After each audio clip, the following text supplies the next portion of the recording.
Primary and secondary contributions. So let's start with the primary information.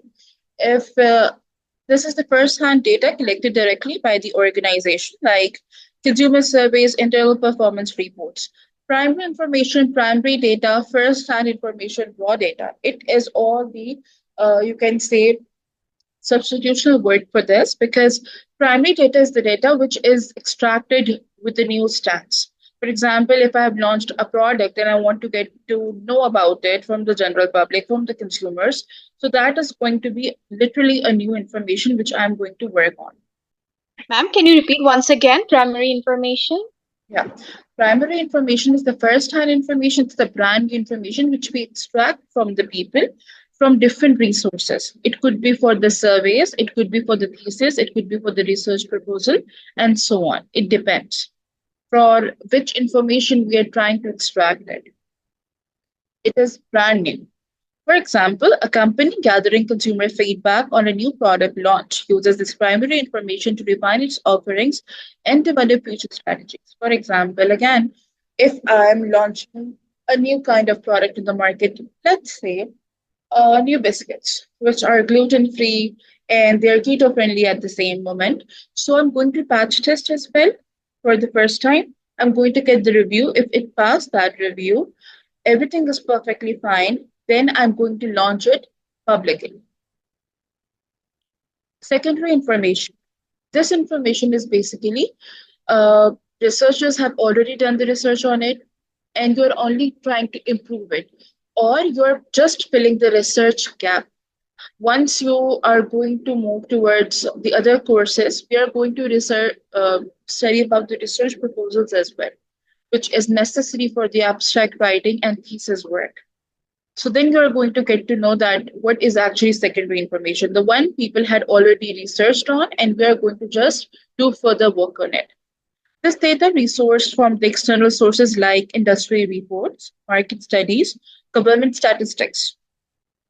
Though not as customized, secondary information offers valuable context and benchmarking opportunities. For instance, a business planning to enter an international market might use secondary data from the government to trade publications, the market research firms to understand local economic conditions and cultural preferences.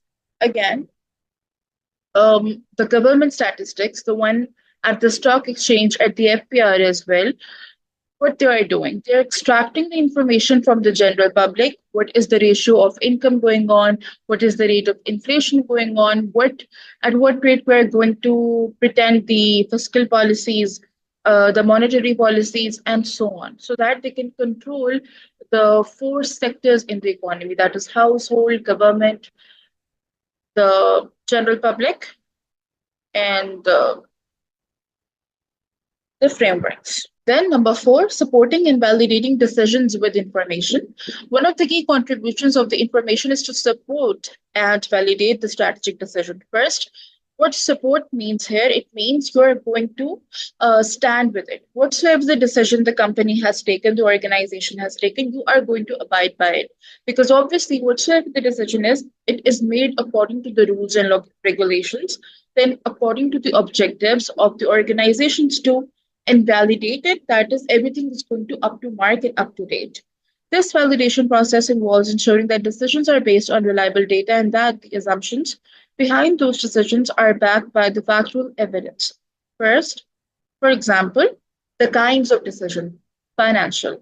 Information from the financial reports and market forecasts help validate investment decisions, ensuring that the resources are allocated effectively. Because the finance department has the whole uh, authority of the budgeting and allocating the resources further.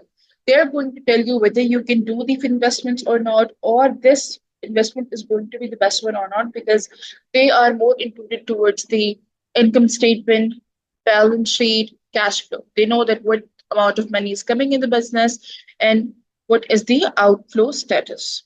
Risk management. Information from the risk assessments and scenario planning helps validate decisions by identifying the potential pitfalls and preparing the contingency plans. Again, when we are going to take new steps in the business, maybe we want to do merger, we want to acquire another business, or we want to conglomerate in the same thing. We have to take the risk. For that, we have to study about the factor of risk mitigation too. There are risks, but we can take precautionary measures. For example, I know that if I'm going to invest 50,000, there are chances I can fail as well. And there are chances 50-50, just like probability we studied in statistics or mathematics. There is a chance it could be a win-win situation, it could be a lose situation as well. So for that reason, we always study risk management too. Number five, typical outcomes of effective versus ineffective strategic decisions. Sometimes what happens is the decisions, the strategies, the methodologies, they are perfectly fine. They align with all the decisions going on already in the company. But sometimes it also differs. Sometimes it contradicts. It causes an issue. Effective when decision makers rely on accurate, perfectly timely, and relevant information, they are more likely to make decisions that align with the goals, adapt to market conditions, and deliver the sustainable competitive advantages. Not only the goals of the organization, the decisions which you are taking, they should be aligned with the conditions of the market. What is actually going on in the industry, in the market for that specific product, and with that, sustainable competitive advantages, you are being at the USP level as well. That is unique prepositions too. For example, Apple's decision to shift its focus to smartphones and tablets was a well informed strategic decision based on the trends in mobile computing, and that's true as well. Uh, People are pre booking the iPhones, they're having immense kind of sales, and they are prospering in this era. Ineffective. Decision based on the incomplete or the inaccurate information often lead to the poor outcomes. A classic example is the Codex failure, the pivot to the digital photography. I think with the Kodak, we have Galaxy as well and the other brands too. Now, why they failed, maybe they were not able to pursue with excellent decision making skills. Despite having the tech, they did not fully appreciate the market shift due to the outdated or misunderstood information. Just like the problem with the Nokia, having the greatest market share of their time, they thought that they are the empire they were, but they did not change themselves with the fluctuations in the economy, with the changes fast tech. And this happened with the Kodak too, leading to their decline. They still are in the market, but not as apprehendable as the other brands. Benefits of the information for achieving business objectives. The value of information is strategic. In the strategic decision making is its ability to guide organization toward achieving their long-term business objectives. That is, whatsoever plans, decisions they have for 5 years or more than 5 years, everybody has, even the company does, they are going to be aligned with the strategic decision making as well. First is always the competitive advantage, being unique, having benchmark. Access to exclusive or advanced information allows companies to innovate faster and outperform competitors. When you're going to have up to date youth, the employees, you are training them, you're giving them the skills, you're having excellent machinery, then definitely, and the research and development department is also working on the new products and testing new things, then definitely you're going to strive in the market for a longer period of time. Risk mitigation, elimination of the risk by a contingency plan always. By providing comprehensive insights into the market and industry trends, info helps the businesses anticipate and respond to risk proactively. That is, you know that you're going to be encountered with an XYZ risk. So you are taking the contingency plan C with yourself as well. That is taking the measures promptly. That's what proactively means. You're not going to talk only. You have to take the measures no matter what. Efficiency and productivity. Information helps the organization optimize their resources by identifying areas where the efficiency can be improved or cost reduced. Because when you are going to ail the element of efficiency in the organization with the production, this means you're going to reduce the expenses. Your daily expenditure is going to be reduced. With that, the working capital is also going to be hindered. Only then you're going to be more productive and efficient and having more profit maximization. Alignment with the business goals. Well organized and relevant information ensures that strategic decisions align with the company's broader mission and objectives, thereby increasing the chances of achieving desired outcomes. Definitely, there is no cause to go ahead with the those decisions which do not align with the goals of the organization.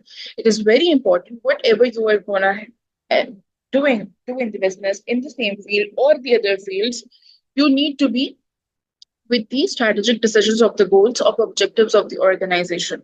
Only then you're going to be successful. Slide 18, the last, a kind of a conclusion. The role of information in strategic decision making value lies in reducing uncertainty. That is, there are chance, there is a probability. Supporting validation, you're going to validate each and everything and helping the organization achieving the long term goals.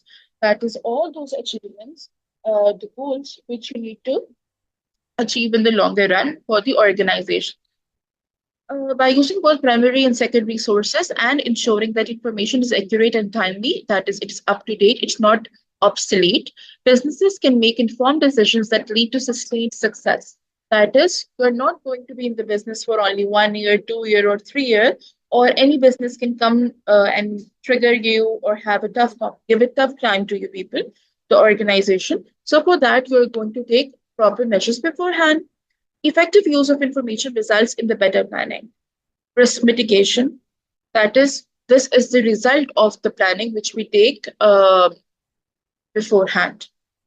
The perfect information, validation, and alignment with the strategic objectives. While the poor information can lead to costly mistakes, it could make the whole organization feel ashamed as well. The goodwill is going to be hindered as well. With that, the cost which is incurring you, the business, it could be increased or the double. An example, uh, we are done with the 1.1 assessment criteria. How information supports the strategic decision making can be seen in Netflix's decision to invest in original content. This is a real example, so I'm just going to read it. You need to understand it by your own self, since if there is a problem, you can ask. In the early 2010s, Netflix was primarily a platform for the streaming third-party movies and TV shows. However, as streaming competitors emerged, like Hulu and Amazon Prime, Netflix had to make a strategic decision to differentiate itself. It was originating normally, like other brands, but the different brands started to copy it, the Netflix, their working strategy, what they were streaming. So what they took, they needed to be differentiate, being having an excellent competitive advantage in themselves.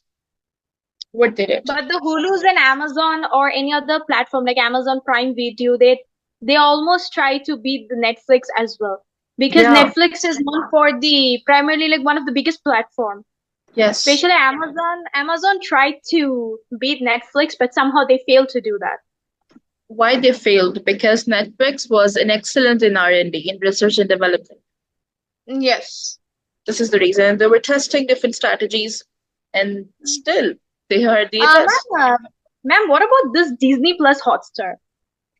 I really don't know about it. Whether Okay, it's we in the just heard about competition it. line. Yes, it's in the Mhm. competition line, but I cannot tell you that how it's been ranked at the moment. Okay. Okay. Yeah. Information used, viewership data. Netflix collected and analyzed its user data to understand what types of content its subscriber prefer. Like it all depends on you people. Whatever you saw, whatever you search, you're going to get the recommendations accordingly. Market trends, the company studied market trends indicating a shift towards streaming services and declining cable or the cable subscriptions. And that's true too. Competitor information, like I remember people used to have Dish and something connected with the satellite too. Yes, ma'am. Back then, now it's no more. Yes. No, it's not like that, but it was. It was a Yeah, time. it was before. Yeah, it was. Then competitor information. Netflix saw that competitors were starting to create their own original content, like the brands which I discussed earlier, which could limit the availability of the popular shows on the Netflix. Financial data. They reviewed their financial reports, that is, again, balance sheet, income statement, cash flow statements, to assess whether they have the capital to invest in the content production because it's very expensive. Creating your own product, creating your own content, and presenting it with an excellent views, it's a big job. Decisions. Based on the information gathered, the Netflix declared and decided to heavily invest in the original content creation, starting with the shows like House of Cards and Orange and the New Black. This is the start journey of it. Outcome. This strategic decision driven by the data has allowed the Netflix to become a leading player in the global entertainment industry. Today, its original content is the key driver of its success, providing a competitive edge, being unique, or the over the other streaming services. Without the accurate and timely information, Netflix might not have been able to make such transformative decisions. Seriously, even if the Nokia had taken the correct measures at that time and coded to, they won't fail or they won't be in the declining ratio the way they are right now. This is literally the third sense and excellent service of the R&D department that they started to do work on the original content, the Netflix, and they are able to beat the other competitors of it. Yes. This was actually part of the lecture one. I was not able to complete it. Now we will be starting from today's lecture, that is assessment criteria 1.2. Let's start with it. Explain the range of sources. Again, I'll be discussing two kinds of sources, internal and external. I'm sure that the Dr. Lakshmi going to tell you in detail when she's going to have the assignment classes, but I'll also brief it. The sources of information that are used for strategic decision making in the organization. That is obviously when we have studied that what kind of information is important, then we need to see that how we apprehend it, how we collect it. This is the command verb. Okay. Strategic decision making in the organization requires a thorough analysis of both internal and external sources of information. These sources help the leaders assess the company's position, that is where it lies, the position, the numbers, understand the market dynamics, what is going on, because it is way too rigorous. There's a lot of competition going on, and there are rivals too, and create effective strategies, the one which are actually applicable, not the one which are just reactive measures. The first one, okay, and the all points from the external till the internal, they are from your indicative content. External sources provide insight into market conditions. So external sources, it means that we are going to talk about the market conditions, competitors, that is the companies which are giving the competition to your organization, industry trends, what is actually latest, what is going on, and the broader economic factors, including unemployment, inflation, interest rates. These factors are crucial for positioning a company within its competitive environment because each and every organization which wants to thrive in this industry, in this rigorous industry, they need to study the external and the internal sources both. First is the consumers. Understanding the consumer needs, preferences, and behavior is fundamental to strategic decision making.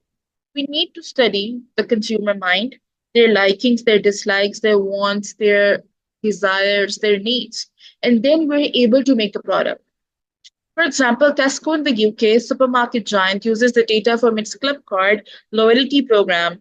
I think we have discussed this example earlier too when we were doing some loyalty program stuff. I don't remember the subject right now, but I think we did Customer talk about these relationship. things. Yeah, Yeah, CRM. yes, yeah. Yes, CRM. So it's a valid example again. To analyze, just like the Starbucks have the points, to analyze shopping behaviors and personalize promotions, driving the strategic decisions on the product offerings and price, because more oftenly they are having the promotions going on in their shop, in their grocery store. We are having Easter, we are having Christmas, we are having Halloween, I don't know what and what, and Indian festivals too. So everything is according to it. They change the theme too. Market intelligence and trends. Market intelligence is a whole course, is a certification and a degree too. It is very important though. It involves gathering information on the market dynamics, what is going on inside, how we study it, how we thrive it, how we survive in it. Everything is discussed here, including the trends, what's the latest thing going on, growth opportunities, how we can be successful. If we're an SME, how we can be a large corporation and so on, and consumer behaviors. Whatever they want, we are going to produce that because they are the key. For example, Ocado, a UK online grocery retailer, leverages the market intelligence on the growing demand for the online shopping to enhance its technological infra and delivery capabilities. Like in the COVID times, we used to place the online delivery shop on an app, and a person on behalf of us used to go in the grocery store and used to do the shopping for us. If they could not find that XYZ brand, they basically messaged us on the app that you're not able to find, for example, broccoli, so we can get to a cauliflower. Pestle analysis. What it stands? Pestle means political, economic, social, tech, environmental, and legal factors. When we are going to discuss these everything individually, then we are able to study that what pestle analysis is. And in the organization, when we are studying competition, we are studying the information, the source of information. We need to see that what is pestle, because every competition, every product has its own pestle analysis. It evaluates the macro environmental factors which affects the business, because every country has its own political condition, right? So we are going to change the product, branding, size, quality according to it. The product which I'm going, for example, very simple example, the taste of Pepsi is different in Saudi Arabia as compared to UK, as compared to Pakistan. If you have been traveling to the world, to the different continents and to the cities, you must have seen that there is a lot of changes in the flavors. And that's true. So the political condition cannot be same all the time. We in Pakistan, we are always having protests, we're having problems, we're having issues at the cabinet sector and the Senate too. But maybe in the developed nations, everything is controlled. Economic factors, again, we're going to study about the economic conditions and so on. Then what do we have? We have social factors. For example, British Airways uses pestle analysis to assess the impacts of Brexit, that is the political, and rising fuel prices, that is the economic condition. So this is actually an example that when we have to conduct a pestle analysis on any country, on any organization or a product, we are going to split everything in different sectors. First, political, economic, social, tech, environmental, and then legal. When marking the strategic decisions on the route planning and expansion, SWOT analysis, again, it's done in the organizations and it's done on the individuals too. When we are taking the aptitude tests, it means strengths, weaknesses, opportunities, and threats, because every individual do have these things. Rosanna is going to have its own strength. Weaknesses are going to be there as well. And how she can overcome, that's the opportunities, and there must be hindering threats too. Same goes for Amin and Ahmad. For example, Aston Martin, the luxury car manufacturer, uses the SWOT to capitalize on its brand strength. That's a strength. And address rising competition from electric vehicles threat, that is the main threat is obviously Tesla. BMOST analysis. BMOST evaluates whether a company's vision, mission, objectives, strategy, and tactics are aligned and conducive to the success. This means you're going to again individually assess the BMOST analysis in the organization according to the product, because the vision is going to be different, the objective or the mission is going to be different of the organization, strategy, how you're going to apprehend it, and the tactics, how we are going to take it. For example, Unilever UK regularly uses the VMOs to align sustainability goals with strategic initiatives, ensuring the consistency between its mission of reducing the environmental footprint or the impact and tactical decisions.